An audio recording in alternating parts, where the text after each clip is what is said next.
Curiosa capilla de adoctrinamiento del siglo XVIII en Colombia sobrevive en medio de un solitario paraje. Consultora internacional elige la mejor ciudad para vivir en América Latina. Diversidad sexual, amorosa y sin estereotipos. Claves en la construcción de una sociedad incluyente en México. Señala experto. Un reto, la convivencia de las diferentes generaciones en la oficina. Señala psicóloga de la Universidad Nacional Autónoma de México. Y en la cápsula que presentaremos en esta ocasión, se aborda un tema de actualidad del que les recomendamos no perder detalle. Los saludamos con gusto en una nueva emisión de Horizonte Iberoamericano, el espacio informativo del INSE. Quédense aquí la próxima media hora y entérese de lo que pasa en cuanto a tecnología, salud, medio ambiente, educación y cultura en Iberoamérica. ¡Comenzamos! Prácticamente aislada de la población, una peculiar capilla ha sobrevivido más de 200 años en Huasca, uno de los sitios de más tradición en Colombia. Esta es la información. De origen precolombino, la pintoresca localidad de Huasca, en Colombia, atesora hoy una capilla de adoctrinamiento construida en el siglo XVIII que logró sobrevivir al paso del tiempo. Situado en medio de una apacible pradera colombiana, camino a las lagunas de Siecha, el templo fue levantado por la Orden de los Dominicos para evangelizar a los nativos de la zona, experimentados orfebres. Transcurridos varios siglos, la capilla conserva gran parte de su estructura original para asombro de propios y extraños. Los habitantes de la localidad narran a recién llegados la historia de la edificación, apuntalada por dentro en algunos sitios, y del convento contiguo, actualmente en ruinas. A poco más de una hora de Bogotá, Huasca, municipio de Cundinamarca, deja ver interesantes panorámicas de su valle, espejos de agua y curiosas construcciones, entre las que sobresale el complejo de adoctrinamiento y la iglesia de San Jacinto. En tiempos prehispánicos, la región pertenecía al cacicazgo de Guatavita, donde supuestamente un jefe aborigen cubría su cuerpo con polvos de oro para navegar por el lago de igual nombre y hacer ofrendas a los dioses. Sin embargo, algunos estudiosos opinan que tal ceremonia, la cual avivó la leyenda del Dorado, pudo ocurrir en las cercanas lagunas de Siecha, donde apareció una de las balsas muiscas, objeto confeccionado con el preciado metal dorado y que distingue a esa civilización. Además de sus aguas termales y vestigios de obras de arte rupestre, el pueblito es ideal para admirar las tradiciones agrícolas y culinarias de la región a más de 2.700 metros sobre el nivel del mar, donde abundan la miel de abejas, duraznos, fresas, verduras, así como las ruanas y otras prendas hechas de lana. La capilla de Siecha, alrededor de la cual transcurriría antiguamente la vida en ese municipio, fue declarada Monumento Nacional en 1991. En Huasca viven en la actualidad cerca de 15,000 personas, quienes los domingos prefieren recorrer la plaza principal, adornada con figuras alegóricas a la cultura muisca o chibcha, cuyos descendientes pueblan aún ese paraje. Un estudio a nivel internacional nos revela un rating sobre cuáles son las ciudades con mejor calidad de vida. Acompáñenos a conocerlo. Cada año la consultora internacional Mercer elabora un ranking mundial de ciudades que mide la calidad de vida de todos los países. Este año el informe situó en primer lugar y por 7º año consecutivo a Viena, Austria. En el último puesto, como desde hace varios años, repitió la ciudad de Bagdad, Irak. Por su parte, en América Latina la lista la encabezó, al igual que en la clasificación de 2015, Montevideo, Uruguay, que quedó en el puesto 78 a nivel mundial. De acuerdo a los clasificadores, uno de los motivos que llevó a Montevideo a tener el primer puesto fue que las demás ciudades de Latinoamérica sufren de grandes índices de contaminación. En la región, a nivel global, le siguen Buenos Aires, Argentina, en la posición 93, y un escalón más abajo, Santiago de Chile. De México, la ciudad de Monterrey y la capital mexicana fueron ubicadas en los puestos 108 y 127 respectivamente. La peor ciudad latinoamericana de las evaluadas por Mercer es Puerto Príncipe, Haití, al ubicarse en el lugar 227 del ranking. Para llevar a cabo dicho ranking, se contemplaron 10 criterios para medir la calidad de vida de las distintas ciudades. Ambiente social y político, que midió la estabilidad gubernamental, los índices de delincuencia y la aplicación de la ley. Ambiente económico, que consideró las distintas regulaciones en el sector y los servicios bancarios. Ambiente sociocultural, que evaluó la libertad de prensa, la censura y las libertades individuales. Asimismo, se tomaron en cuenta aspectos como los accesos a la salud, la educación, la vivienda y el transporte público. Y por otra parte, las posibilidades de recreación, los espacios verdes y la comida.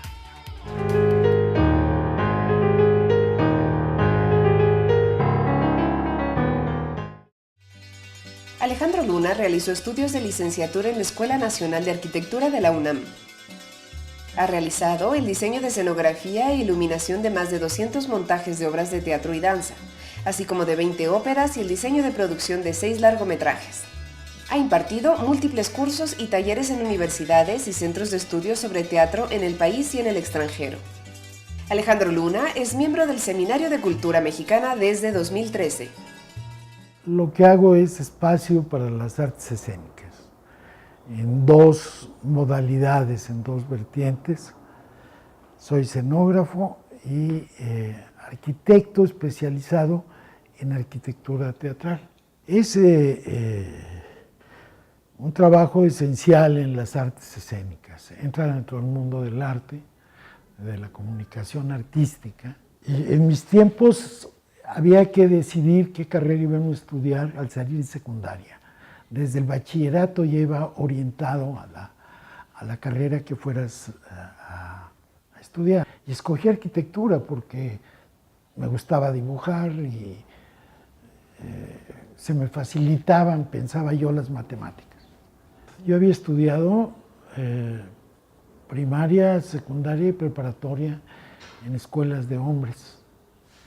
Y llegué a arquitectura y había 1000 alumnos, entre alumnos y alumnas, de los cuales 990 eran hombres y 10 mujeres. Y dije, ya no más.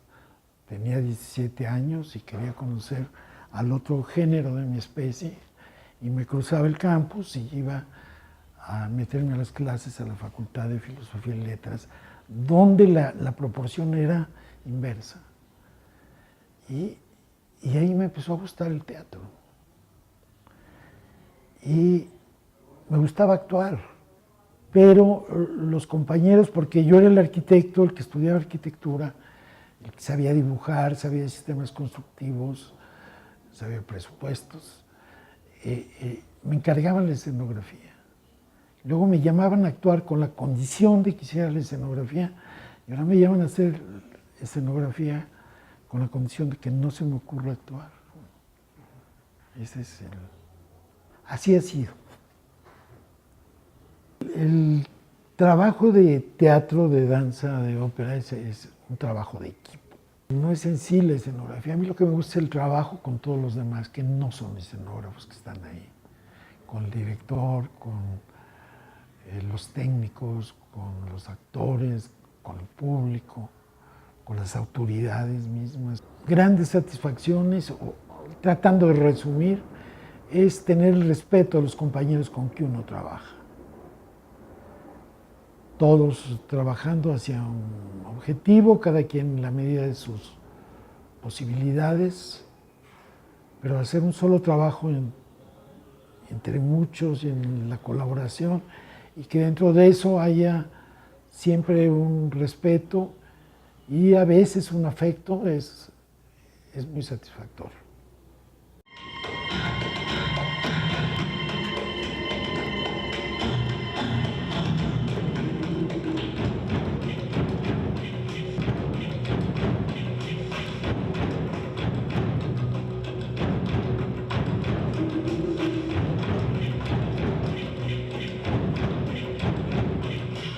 No sé qué pasaría, probablemente nada, si en la sociedad no hubiera artes escénicas y no hubiera teatros.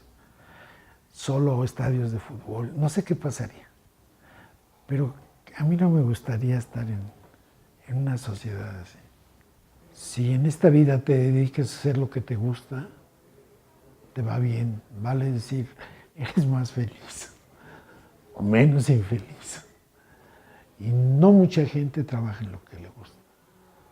Entonces hay que buscarlo, ¿no?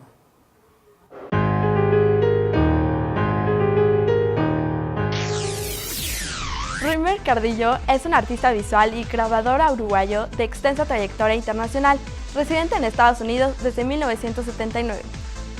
Veamos más acerca de su vida y obra en el siguiente perfil. Graduado de la Escuela Nacional de Bellas Artes de Uruguay en 1968, Rimer Cardillo realizó estudios de posgrado en las ciudades de Berlín y de Leipzig, en Alemania.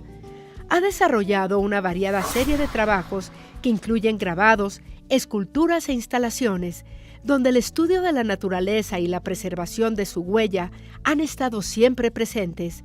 Sus obras evocan sitios arqueológicos que revaloran el imaginario prehispánico del territorio uruguayo con representaciones estético-simbólicas de montículos funerarios que recrean la memoria colectiva, así como el regreso metafórico del artista a su tierra natal. Su labor docente la ha desarrollado principalmente en Estados Unidos.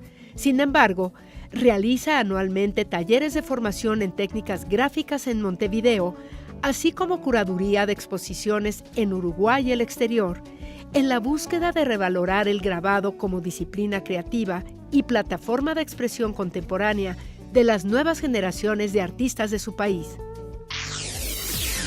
¿Qué es la diversidad sexual? Un especialista mexicano se plantea esta interrogante y busca responderla lejos de las malinterpretaciones y prejuicios que existen en México sobre la sexualidad. Diversidad sexual es un término del que se habla en muchos ámbitos de la vida cotidiana, en la televisión, en las escuelas, en la política, en la literatura y en muchos otros lugares. No obstante, es un término que no está muy claro para la mayoría de las personas, considera Guillermo Núñez Noriega, investigador del Centro de Investigación en Alimentación y Desarrollo, CIAD, autor del libro ¿Qué es la diversidad sexual? Por ello, el estudioso sonorense, miembro nivel 2 del Sistema Nacional de Investigadores, presentó en la pasada Feria del Libro en Guadalajara la segunda edición de la obra, que nace a partir de la necesidad de información para activistas y personas encargadas de la política pública en el tema de diversidad, y que ha sido retomado por diversas universidades en Latinoamérica y profesionales de la salud. ¿Qué es la diversidad sexual? Replantea el concepto general de diversidad sexual para despojarlo de sus malinterpretaciones y hacerlo sin demeritar la riqueza y complejidad real del término, incluyendo conceptos como la diversidad amorosa. Para Guillermo Núñez, el término diversidad sexual no debería disociarse del concepto diversidad afectiva o del concepto orientación sexoafectiva, ya que esto es lo que permite transformar ideologías que han impedido entender y respetar la diversidad sexual. Por ejemplo, para el autor, este fue un punto clave que afectó la propuesta del matrimonio igualitario en México. Al disociar el amor de la sexualidad, surgía fácilmente la pregunta, ¿para qué quiere casarse alguien que no es heterosexual? Pues en la ideología actual, el amor solo viene asociado al modelo heterosexual de convivencia. Cuando se aborda el amor es cuando se ve la importancia del matrimonio. Para Guillermo Núñez, en la sociedad actual, el arquetipo del amor romántico ha sido construido considerando la heterosexualidad como la única forma de convivencia amorosa válida, sagrada y permitida, y que nos impide aceptar la diversidad amorosa. Y justamente por estar ligada a un estereotipo romántico, la diversidad sexual no ha podido librarse de todos los demás estereotipos que existen en la sociedad. Por ello, afirma que ha sido difícil imaginar que una persona homosexual o trans forme parte de la clase baja, de un grupo obrero, de una comunidad indígena o de la tercera edad. Desde el momento en que surge el término de diversidad sexual hasta el día de hoy, más que como palabra y concepto, se ha transformado en una nueva manera de entender la sexualidad humana, explica Guillermo Núñez. El autor considera que la diversidad en los seres humanos es mucho más amplia de lo que se había aceptado y que la respuesta a la pregunta ¿cuántos sexos hay en la especie humana? Tiene una respuesta que debe incluir la diversidad, pues incluso a nivel cromosómico, lo que se consideraba como una dualidad XX y XY en realidad incluye variantes cromosómicas como la XXY, XXX o XYY. En cuanto al nivel gonadal o genital, existen personas que tienen ambos sistemas y a nivel estadístico, la cifra es insignificante, pues según el investigador, entre 1 y 4% de la población presenta una situación de diversidad cromosómica gonadal o genital. Y si a esto se le agrega el tema del género y de las orientaciones sexuales, se observa que la sexualidad y el comportamiento humano es diverso, que la sexualidad humana es mucho más cambiante de lo que se cree y forma parte de un proceso personal, influenciado por un constructo social e histórico. Este libro ofrece un concepto más amplio y accesible de la diversidad sexual, que deja en claro que el término de diversidad incluye también el de heterosexualidad y que el código de conducta que en este momento norma a la sociedad vuelve a las personas vulnerables por ser minorías, puntualiza Guillermo Núñez, quien también es fundador de la Academia Mexicana de Estudios de Género de los Hombres, activista social en el campo de los derechos sexuales y reproductivos y la equidad de género.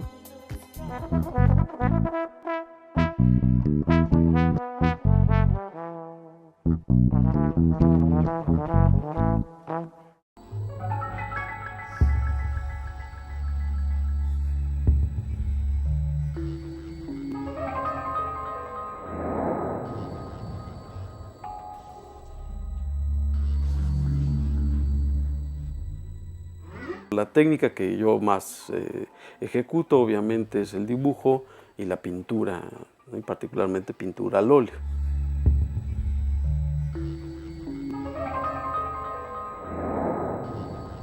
Quizá la única manera que lo podía entender es que a mí me gustaba dibujar, ¿no? Entonces al ver aquellos colores, aquellas cosas, pues siempre fue importante entender que había una relación ahí que me cautivaba, ¿no?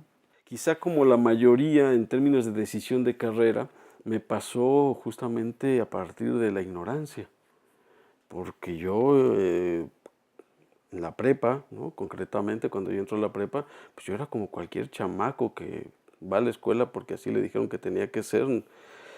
Y empiezo a encontrar justamente amigos que gracias a la música nos empezamos a vincular, pero ellos ya tenían lecturas que yo en mi vida había leído. Encuentro la fascinación de la cultura y de las artes y de las expresiones como un medio espectacular para poder decir lo que quizá de otra manera no se podría dar, ¿no? Cuando yo empiezo a definir mi preferencia plástica sobre el geometrismo y sobre todas estas, estaba para mí, en términos de mi propia investigación pictórica, gente como Kandinsky, ¿no? Que además no solamente desarrolla una propuesta, y ahí entiendo el perfil del arte, lo que es técnicamente arte concreto, ¿no? Que es una tendencia que justamente inicia en los años 30 del siglo pasado y que a mí me dejó ver que había un mercado muy, muy cerrado de gente que aprecia este tipo de pintura o de expresión. En esa medida, pues bueno, empiezo también a desarrollar esta propuesta que hasta ahora manejo, que es el geometrismo. Obviamente tiene mucho de constructivismo, no todo el mundo digiere tan fácilmente el arte abstracto, pero más cuando es geométrico, porque hay muy poca gente que se está dedicando al arte geométrico, al arte concreto, a estas, que de hecho más es la influencia de estas tendencias, ¿no? No puedo decir que soy directamente arte concreto porque tendría que haber vivido en esa época, pero sí tengo toda esa influencia, toda esa información, y ahora pues bueno, soy parte de ese sector de expresión plástico mexicano, ¿no? No cabe duda que la biología, y más ahora con todo este asunto del ADN y con que si viene nuevas propuestas del conocimiento de cómo podemos mejorar físicamente. Entonces cuando lo llevo a la óptica, encuentro que los ojos no ven. Cuando entiendo que los ojos no ven, así como los oídos no son los que escuchan y demás, empiezo a aterrizar mucho más mi entendimiento hacia lo más fundamental que tenemos, que es el cerebro. Al final eso somos nosotros, ¿no? Para alguien que está en la plástica era como un terreno de descubrimiento espectacular. Insisto, cuando yo digo, entonces, ¿cómo es que vemos? Empiezo a descubrir que entonces en mi pintura puedo llevarla a esa fascinación que me llevó el cine en la tercera dimensión. Cuando descubro que hay un material, hay una película que básicamente se utiliza para efectos de cine, que es muy cara, solicito a esta empresa que si me puede hacer los lentes, y ahí empieza una fascinación que se vuelve más lúdica, que me permite hacer mi expresión plástica mucho más divertida para el espectador. Entonces, todas las exposiciones, principalmente después de un tiempo, le doy a los jóvenes y a niños estos lentes, y se vuelve aquello algo muy simpático, porque además he descubierto que entonces la gente, en vez de que se pase a un lado prácticamente sin saludarse, se descubren y se encuentran con opiniones, y entonces sí se me acercan a preguntarme, oye, entonces ¿por qué llegaste a este resultado? Eso me parece que es un valor que debe tener toda expresión artística.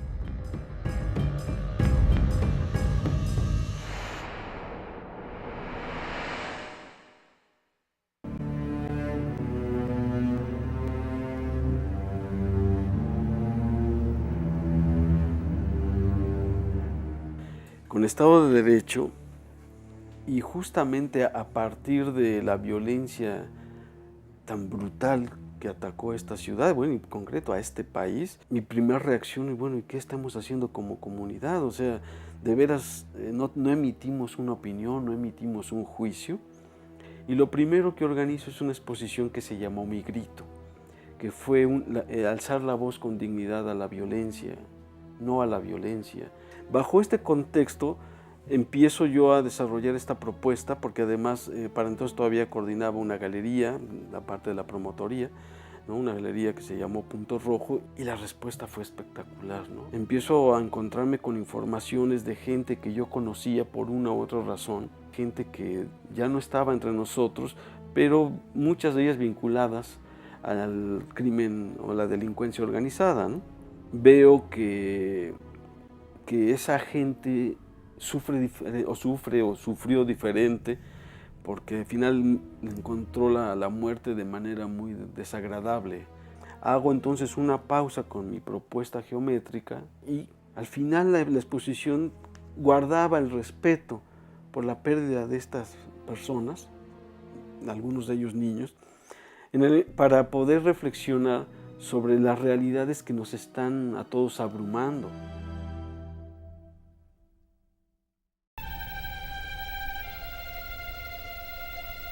En esta particular serie empiezo a integrar todos mis diseños, mis bocetos, mis garabatos, mis apuntes y demás para llegar a este resultado. A lo mejor el cuadro finalmente hubiera sido algo más cercano a esto, quizá con otros elementos geométricos, pero resultó para mucha gente, amigos, o particularmente atractivo que agregara mis anotaciones, ¿no? Cómo es que llego muchas veces a mis resultados plásticos, cómo es que parto de esto, y más me quedé con la cosa de Estado de Derecho en términos de defender y hacer ahora sí una especie de homenaje a esa gente que nos ha aportado cosas, ¿no?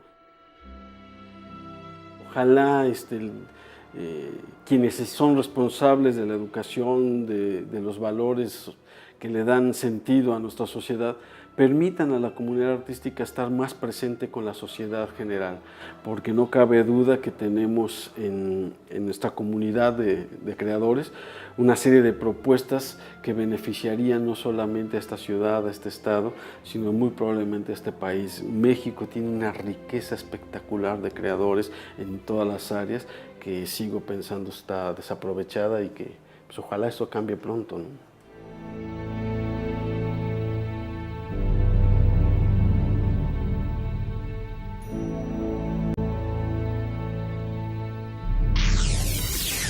Cada vez hay más lugares de trabajo donde conviven distintas generaciones de personas. ¿Cómo lograr que esta combinación funcione en términos humanos y productivos? La siguiente nota nos habla de esto. En México, el reclutamiento en las empresas se ha vuelto más complejo porque hoy conviven 3 generaciones de un mismo ambiente laboral: los millennials, los X y los baby boomers. Y lograr que colaboren y se entiendan es un reto, señala Erika Villavicencio Ayub, coordinadora de Psicología Organizacional de la Facultad de Psicología de la Universidad Nacional Autónoma de México, UNAM. La especialista comenta que ahora también se habla de un compromiso laboral diferente, sobre todo en el caso de los millennials, porque si a esta generación no les cumplen las expectativas de desarrollo profesional o no se sienten a gusto, se van de la empresa y en ocasiones optan por laborar de freelance, pues no les interesa tanto hacer antigüedad ni tener prestaciones. Villavicencio Ayub opinó que hoy el desafío de las empresas es volverse atractivas para trabajar en ellas, y si ya cuentan con los recursos humanos que requieren, deben encontrar la forma de que se sientan satisfechos y realizados con sus funciones para retenerlos. Las organizaciones deben entender que el factor humano se tiene que evaluar.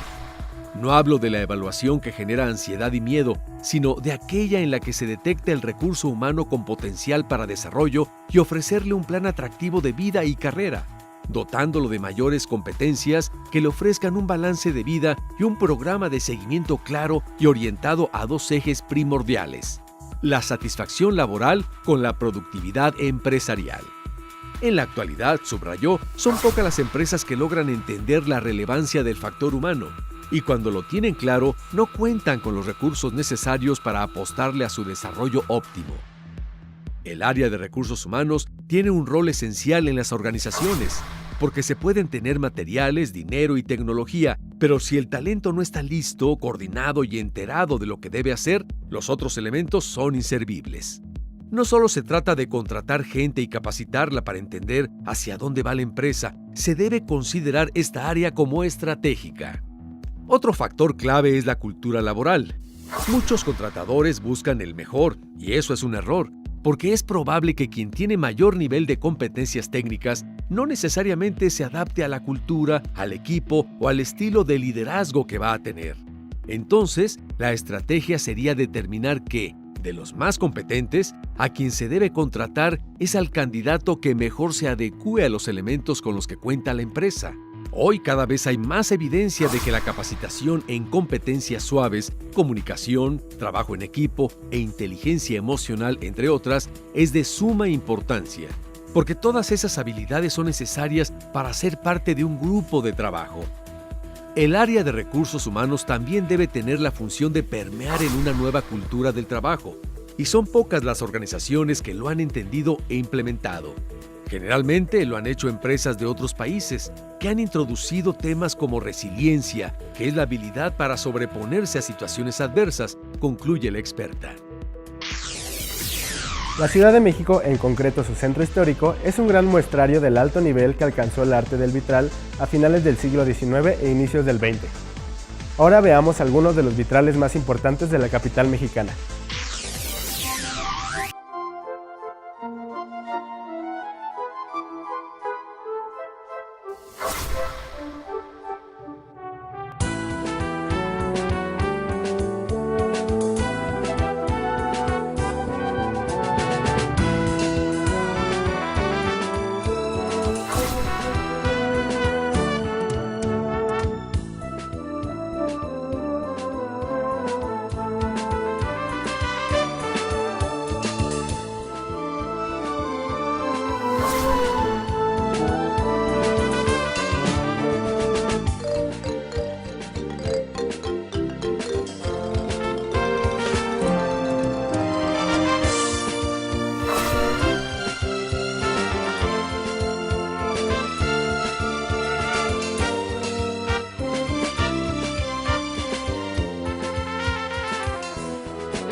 Llegó el momento de despedirnos por ahora y agradecer su atención una vez más en Horizonte Iberoamericano.